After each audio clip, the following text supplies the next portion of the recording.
Tenemos un caso que se produjo, como antes les ha dicho Sandra León, justo el día anterior a la explosión del piso de Leganés. Un día antes de que ese piso de Leganés explotara, se encuentra este artefacto que, por supuesto, fue interpretado por toda la opinión pública como una prueba de la peligrosidad de esos supuestos terroristas islámicos que andaban sueltos después del atentado del 11M.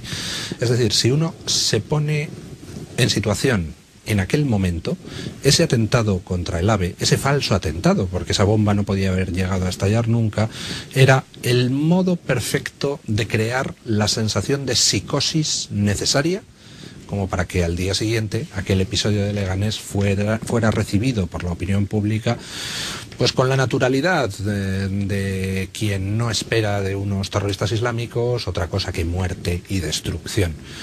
Resulta curiosísimo que ese episodio se produjera justo el día anterior a la explosión del piso de Leganés. Y resulta todavía más curioso que fuera pasando el tiempo, que el juez principal del caso, es decir, el señor del Olmo, no mostrara el más mínimo interés en reclamar las investigaciones sobre ese caso del supuesto atentado contra el AVE, a diferencia de lo que ocurrió con Leganés, donde inmediatamente quiso quitarle a la juez Teresa Palacios la competencia del caso, y uno se pregunta, ¿y por qué? ¿Por qué del Olmo no quiso quedarse con esas investigaciones del atentado contra el AVE si se supone que eran los mismos de los trenes del 11M los que habían cometido ese atentado?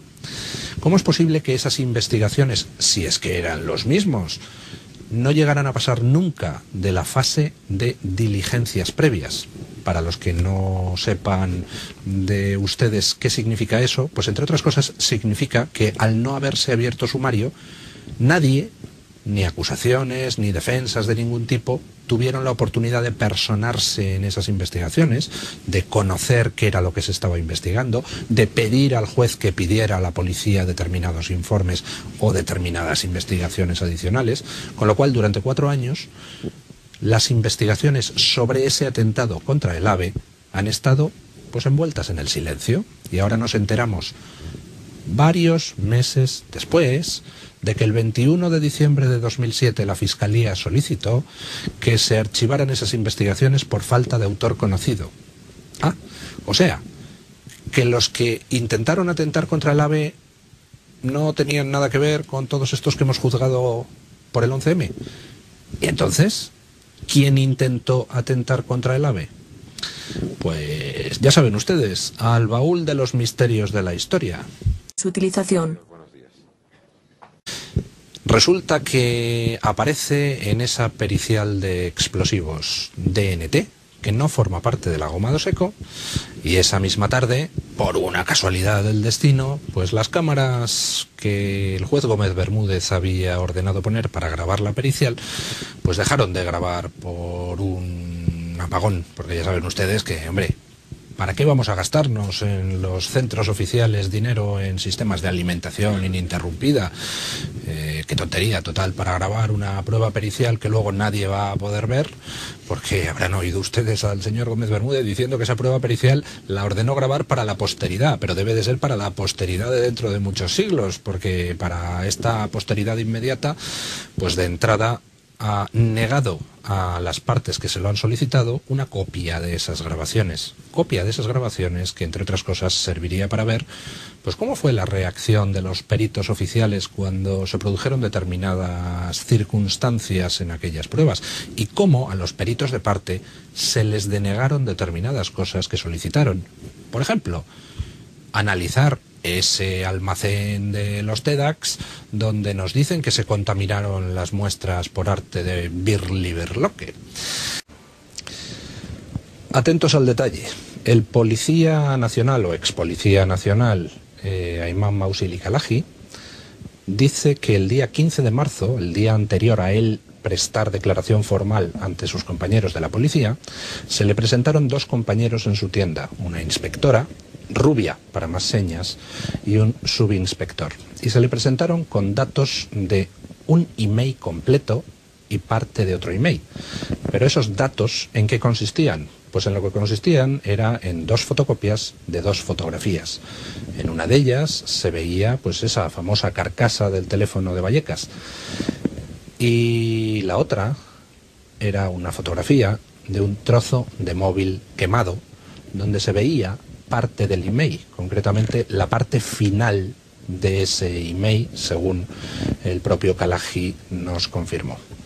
Y viendo ese trozo quemado y el móvil completo, pues él acudió a su base de datos y dice que allí, en un albarán correspondiente a 12 teléfonos liberados el día 4 de marzo, pues figuraban tanto ese email completo como otro email cuya parte final coincidía con el trozo de móvil quemado que se veía en la fotografía.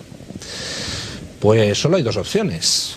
O el señor Kalaji no está diciendo la verdad y no dijo la verdad en el juicio al hablar de ese email parcial, o bien existe algún trozo de móvil, o al menos existía, que fue exhibido en fotografía al policía Kalaji. Y la pregunta es, ¿y de dónde salió ese trozo quemado? ¿Pertenecía a una de las bombas? ¿A cuáles?